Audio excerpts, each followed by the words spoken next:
जब ये घटलोडिया सीट के रैली में आपने एक कमेंट की थी, उस पर मैं थोड़ा आपसे सवाल करना चाहता हूँ। आपने कहा था कि मैं मुख्यमंत्री जी को कांग्रेचुलेट करता हूँ जो यहाँ पे जो इलीगल मज़ार बने हैं, उनका जो ये बेट द्वारका में इलीगल कंस्ट्रक्शंस हुए हैं उसको डेमोलिश करने के लिए मैं उनको कांग्रेचुलेट करता हूँ। और भारतीय जनता पार्टी ने कहा कि अपीजमेंट पॉलिटिक्स ये बंद होगी। ये स्टेटमेंट जो आपने की, इसके बैकग्राउंड में कई लोगों ने कहा कि एक समुदाय को टारगेट किया जा रहा है। आपने ये बात क्यों कही, इसका बैकग्राउंड क्या था? नहीं, देखिए, बेट द्वारका देश भर के करोड़ों लोगों की श्रद्धा का केंद्र है। बिल्कुल। माना जाता है कि द्वारका जब समंदर में डूबी वहीं डूबी है। इसके कई तथ्य भी मिले हैं, मगर वो एक जांच का विषय है।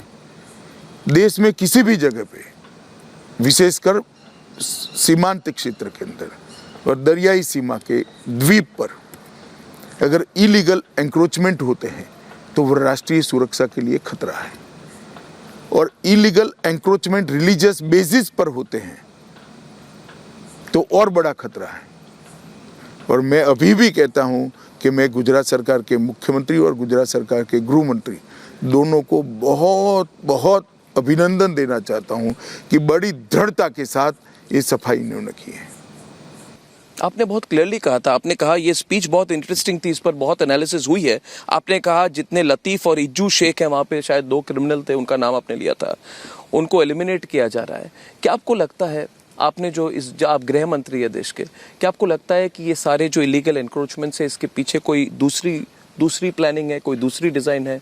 क्योंकि आपने सीमांतर क्षेत्रों के बारे में कहा। देखिए, प्लानिंग जो भी हो, इम्पैक्ट क्या होता है? शासन का दायित्व है कि एंक्रोचमेंट को क्लियर कर देना चाहिए और सीमांत क्षेत्र में और संवेदनशीलता के साथ करना चाहिए, जो गुजरात सरकार ने किया है। इसीलिए मैं गुजरात के मुख्यमंत्री और गृह मंत्री भूपेंद्र भाई और हर्ष भाई को बहुत बहुत बधाई देता हूँ। क्या इंटरनल सिक्योरिटी, नेशनल सिक्योरिटी मुद्दे होते हैं चुनाव में जब लोग वोट करने जाते हैं? अमित शाह जी, जैसे राज्य का चुनाव है, क्या राष्ट्रीय सुरक्षा या सुरक्षा को लेकर जो मुद्दे हैं ये वोटर के लिए मायने रखते हैं? क्या इम्पैक्ट होता है इलेक्टोरेट के लिए? जहाँ तक वोटर का सवाल है तो 13 करोड़ लोगों को घर में गैस मिला, वो भी मुद्दा है। आज तक 13 करोड़ गरीबों को कांग्रेस पार्टी ने 60 साल के शासन में गैस नहीं पहुंचाया था।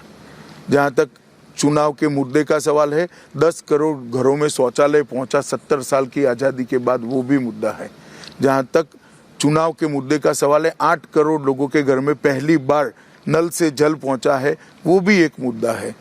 60 करोड़ लोगों को 5 लाख तक का सारा इलाज का खर्चा प्रधानमंत्री आयुष्मान भारत योजना के कार्ड से किया, वो भी मुद्दा है। 80 करोड़ लोगों को 2.5 साल तक प्रति व्यक्ति प्रति माह 5 किलो अनाज फ्री ऑफ कॉस्ट लॉकडाउन के बाद दिया गया, वो भी मुद्दा है। 130 करोड़ की जनता को और 230 करोड़ डोज लगाए गए फ्री ऑफ कॉस्ट कोरोना के और उनको सुरक्षित बना गया, वो भी मुद्दा है। ये सारे मुद्दे के बावजूद भारत का ये नागरिक इस साथ में जरूर सोचता है कि मेरा देश सुरक्षित हो, मेरा देश अखंड रहे, मेरा देश अक्षुण्ण रहे और देश की सीमाएं सुरक्षित हो। तो इंटरनल सिक्योरिटी कोई भी चुनाव हो, राज्य का चुनाव हो या केंद्र का चुनाव हो, जरूर मुद्दा होती है। और गुजरात जैसे सीमांत राज्य के लिए तो बहुत बड़ा मुद्दा होती है, क्योंकि चिंता तो होती है। कभी कभी मुझे लगता है सभी को चिंता। अरे भाई, हमने तो देखा है यहाँ पर, मैंने मेरी आंख से मेरे युवा दिनों के अंदर पोरबंदर जिले की जहाँ से हद शुरू होती थी, वहाँ पर एक बोर्ड देखा है कि यहाँ से पोरबंदर जिला शुरू होता है, कानून और व्यवस्था की सीमा यहाँ पर समाप्त होती है। और गुजरात सरकार की वेबसाइट पर आज भी 1984 में पोरबंदर जेल नोटिफिकेशन निकालकर बंद करनी पड़ी थी क्योंकि वहां कंट्रोल नहीं हो पा रहा था। हमने तो देखा है, पूरा सागर किनारा स्मगलरों का अड्डा बना हुआ था, यहीं से मौत का सामान पूरे देश भर में गया था।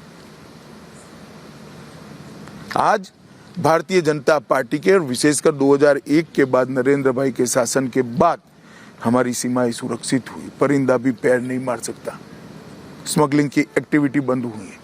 जो गैंग्स बने थे आज पूरे, आप दूरबीन लेकर भी गैंग्स ढूंढ नहीं सकते।